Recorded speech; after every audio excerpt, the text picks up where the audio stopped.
వైకాపా నాయకులకు తలపొగరు నెత్తెక్కెక్కి మదంతో వ్యవహరిస్తున్నారని వారి తాట తీసి కింద కూర్చోబెడతామని ఉప ముఖ్యమంత్రి పవన్ కళ్యాణ్ హెచ్చరించారు. అధికారులపై దాడి చేయడం వారికి పరిపాటిగా మారిందని, ఎన్డీఏ ప్రభుత్వంలో ఇలాంటివి పునరావృతమైతే చర్యలు కఠినంగా ఉంటాయని స్పష్టం చేశారు. దళిత ఎంపీడీఓపై దాడి చేసిన వైకాపా నేత జిల్లా సుదర్శన్ రెడ్డి సహా అతని అనుచరులకు ఎలాంటి కఠిన శిక్షలు పడాలో ప్రభుత్వం గట్టి నిర్ణయం తీసుకుంటుందని తెలిపారు. కడప ప్రభుత్వ సర్వజన ఆసుపత్రిలో చికిత్స పొందుతున్న అన్నమయ్య జిల్లా గాలివీడు ఎంపీడీఓ జవహర్ బాబును పవన్ కళ్యాణ్ పరామర్శించారు. అతని ఆరోగ్య పరిస్థితిపై వైద్యులను అడిగి తెలుసుకున్నారు. కుటుంబ సభ్యులను ఓదార్చారు. సరైన వైద్య విధానాలు జరుగుతున్నాయి లేదని దాని గురించి మాట్లాడాం.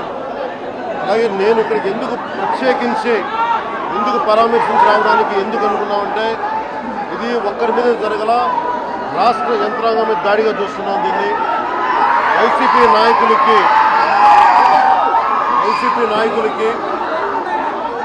11 సీట్లకు ప్రజలు పరిమితం చేస్తున్నాయి. కానీ ఇంకా అహంకారం చావాలా.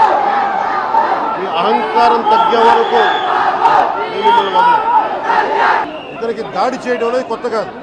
జిల్లా సుదర్శన్ రెడ్డి గారికి గతంలో కూడా ఈయన ఇదే ఎంపీడీఓలో ఈ ప్రతాప్ గారి మీద దాడి చేశారు, శేఖర్ నాయక్ గారి మీద దాడి చేశారు, అలాగే శ్రీనివాసులు రెడ్డి గారి మీద దాడి చేశారు.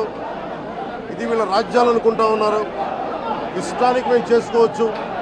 నేను జవహర్ బాబు గారు కూడా చెప్పింది ఏంటంటే, రూమ్ తాళాలు అడిగారు. అది మీ అమ్మగారికి ఇస్తాం, అది ఆవిడ మండల పరిషత్తు ఆవిడకి పదవి ఉంది కాబట్టి వాళ్ళ పిల్లలకి ఇవ్వమంటే ఎందుకు ఇవ్వం అని చెప్పి వాళ్ళ మనుషులు దాడి చేసి అమానుషంగా కొట్టారు. ఆయనకి హై బీపీ ఉన్న వ్యక్తి, హార్ట్ ప్రాబ్లం ఉన్న వ్యక్తి, పైగా కూర్చోబెట్టి కులాన్ని దూషించడం. దీనికి వీళ్ళ అహంకారానికి కులం ఏం లేదా. ఎవరైనా సరే, శ్రీనివాసరెడ్డి గారు కావచ్చు, శేఖర్ నాయక్ గారు కావచ్చు, ప్రతాప్ గారు కావచ్చు, జవహర్ గారు కావచ్చు, ఎవరి మీదైనా సరే వాళ్ళకి ఆధిపత్యానికి అడ్డుకుంటే మటుకు వీళ్ళకి ఇదే. నేను వీళ్ళందరికీ ఇదే చెప్తున్నాను మీకు. ఇది గత ప్రభుత్వంలా కాదు. ఇది ఇష్టారాజ్యంగా చేస్తాం మేము కూర్చునే వ్యక్తులం కాదు. మేము సాక్షాత్తు నేనే ఉప ముఖ్యమంత్రిగా ఉండి నేను తప్పు చేసినా శిక్ష పడాలి అని చెప్పి అసెంబ్లీలో చెప్పిన వాడిని. అలాంటిది మీరు ఇష్టారాజ్యంగా కూర్చొని అధికార విధులు నిర్వహిస్తున్న వాళ్ళ మీద దాడి చేస్తే ఏమాత్రం ఉపేక్షించాం. ఎస్పీ గారికి చెప్పాం, కలెక్టర్ గారు దృష్టికి తీసుకొచ్చాం. కలెక్టర్ గారు కూడా ఇదే చెప్పారు.